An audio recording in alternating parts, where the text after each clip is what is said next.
So, hello and welcome back. My name's Dave, and today we got a piece of history here. Piece of real history. This one I'm going to do is dedicated to a cinema in the US of A. So this one's called the Plaza Theater of Ottawa, Kansas.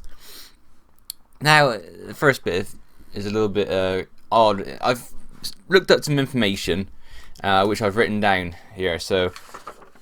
So apparently it's been shown film since 1907, but there's another part I've written down here saying newspaper stories published describes movies shown by Fred Beeler in 1905. So I'm not quite sure on the old side of things there what it possibly was. Is it 1905 or is it 1907? So I know it's only 2 years difference, but surely if it's one of the older cinemas, you would try and get some kind of close information. But there we go. So 1907 or 1905 depends what you want. But film shown by Fred Beeler. So pretty cool, isn't it? Really, it's nice and interesting. 1907. God, that's quite old, isn't it? It's still running to this day as well. It's still the place is still open. Been through multiple different hands, but the progress is very good so far. So. Like I said, this place has been open since 1907. It's shown film since then, and it's part of the downtown Ottawa historic district. So apparently, this place got a historic district, and it's cinema's part of that. And it's nice to have somewhere like that. It's sort of like a nice district area, make a bit of history of it, and have its cinema in a prominent place. It works so nicely and very good to them. So it's the America's oldest cinema, and it's listed in June 29th, 1972. Again, it's quite a few years back, 72, but be listed back then as America's oldest cinema is amazing. So credit to them by that. But in 2013, a donation of historic photographs was presented to Franklin County Historical Society of Theatre, which I guess the pictures of the early 20th century or something like that. So that's quite something, having the photographs turn up like that and you get to see what it looked like back in the day. That is quite good. And this title,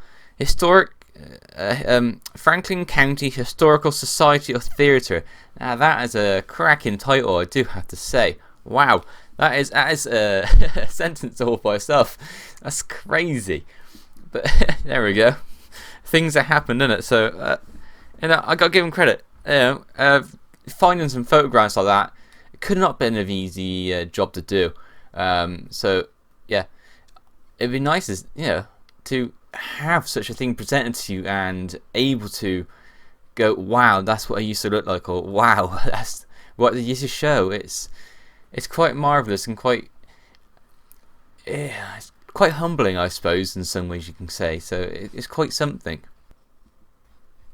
Touching on also, being 1972, you think is America's oldest cinema. So this cinema's been open for nearly, at the time of recording of this, me looking at information was about a month ago. This place is 112 years old, which is just absolutely incredible. So it's in the Guinness Book of World Records, and it's a cinema in Denmark, which this place in America is beaten by 2 days. I know, 2 days. If this cinema in Denmark opened 2 days or 3 days earlier, that would have been the oldest cinema to go in the World Record Book, Guinness World Record Book. So that is quite something. So that says a lot, doesn't it, really, about two different nations and how one thing can separate them by 2 days or something. It's that sort of time scale. It's absolutely crazy. 112 years old. That was in June of 2017 as well. So there's that. Nice. So June 17, beating Denmark cinema by 2 days. So fantastic, isn't it? How timings, eh? It's been interesting research for people who made that Guinness World Book up. You go and see older cinema. I wonder where I could be. Oh, found this one in America. Oh, it's this one in Denmark, opened 2 days later. Oh, that must have been fascinating. Absolutely fascinating. It's like looking at this information about the cinema now. It's like, wow, yeah. And to also certify about this world record, the Plaza Cinema owners have got the plaque and put it in the main lobby as you walk in. So when you walk in, you can see the world record from Guinness World Records, up on the wall. I've not actually seen it myself. I've not been to America yet, so I'm what I've written down and what I've read. So it says it's been in the lobby, and yeah, very good. If you get something like that, an award like that, you should show it off. I can't see why you wouldn't want to. So yeah, very nice touch. I do like that. So that plaque is also surrounded by evidence of court documents and photographs. So court documents will say, okay, this business started in this time or something, or had a legal battle or something, maybe at one point. I don't know. I don't know.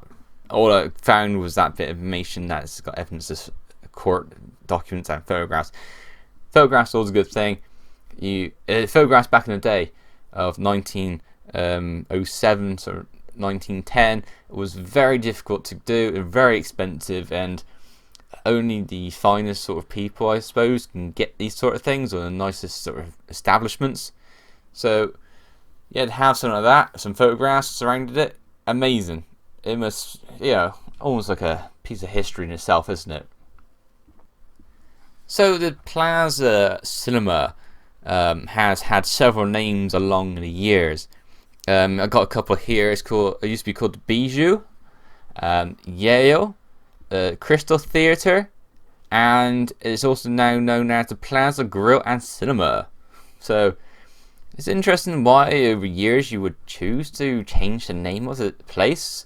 Sure, you want to keep it the same, but I guess owners over the years have had different ideas about what it's going to be used for, or location. Maybe they think it may be better called this one or that one.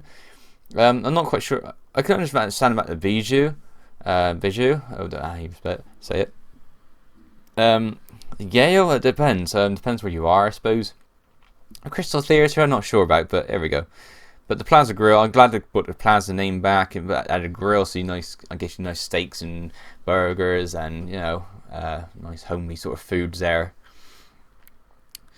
Of course, this place also is a small place, not very big, so it has 2 cinema screens. Okay, one of the screens are for feature films, so I guess like the modern or day sort of films, like say like Toy Story 4 or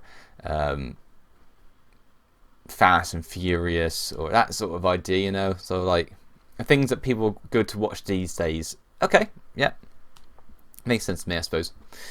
And there's the second one. The second one is for older films. So like I guess like a Laura and Hardy sort of early days sort of stuff, or early sort of Western films, maybe the sort of silent movies, that sort of idea.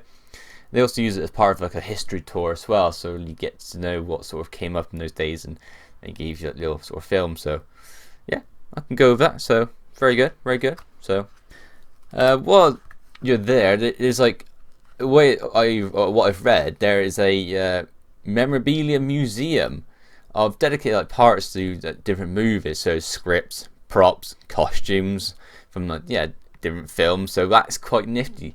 If you're gonna make a cinema, it makes sense to have some kind of props around the place. It is really quite fascinating to see what people maybe wore back in a certain film and had what props they used, of like walking canes, clothing, hats. I don't know, whatever it is possibly you can really get. So it's just really good what you can find and what you can add into some place like this. But the society, let's get this right. The Franklin County Historical Society people, I believe it's the same people anyway. What I read is this said, helps to market the cinema as a historic sort of tourism sort of destination, which is quite a good idea, because it's this place this old, you really want to sort of bring it in and make it something. So yeah, market it something historic, make it a feature place that people want to go and have a look at, make it exciting, make it bold. It's got a museum there, it's got the props there, as long as it's all in good condition, I can't see why you wouldn't want to have something like that in the World Guinness record. you want to go and have a look at it and see it, really, wouldn't you? I know I would personally. Hit the mic. If it's something like that, I'd like to see it. So, like I said before about the names of the places, Plaza Grill and Cinema is what it's currently known as, and it's still in operation to this day, which is at time of recording and all that. So, I think it's actually fantastic that they kept the Plaza name in there. So, bring it back to the original roots, bring it back, but modernize it by adding grill and cinema. I know it's a cinema anyway, but adding grill in there seems to be the modern thing these days. Have a nice sort of meal with your family, and maybe watch a cinema afterwards, or watch cinema first and have a meal afterwards. Whatever way it goes, fantastic to them. I give them such credit for keeping the names there. So yeah, I think that's all I have on this cinema here. So look at my paper notes here. I got some notes, and I've written down the book as well. So I'm trying to information here and there. So, but yeah, fascinating, really. 112 years or so, and beaten Danish cinema by 2 days. Wow, yeah, it's crazy. I won't be going to Kansas anytime soon. Myself, I'm going to Florida in 2020. To do Disney and Universal and all that, so hopefully I get to see some cool props there and see what sort of cinema side of stuff they got and movie sort of things, so I like to go and see that. But until then, thank you very much for watching, and I will see you for the next one. Thank you very much, and goodbye.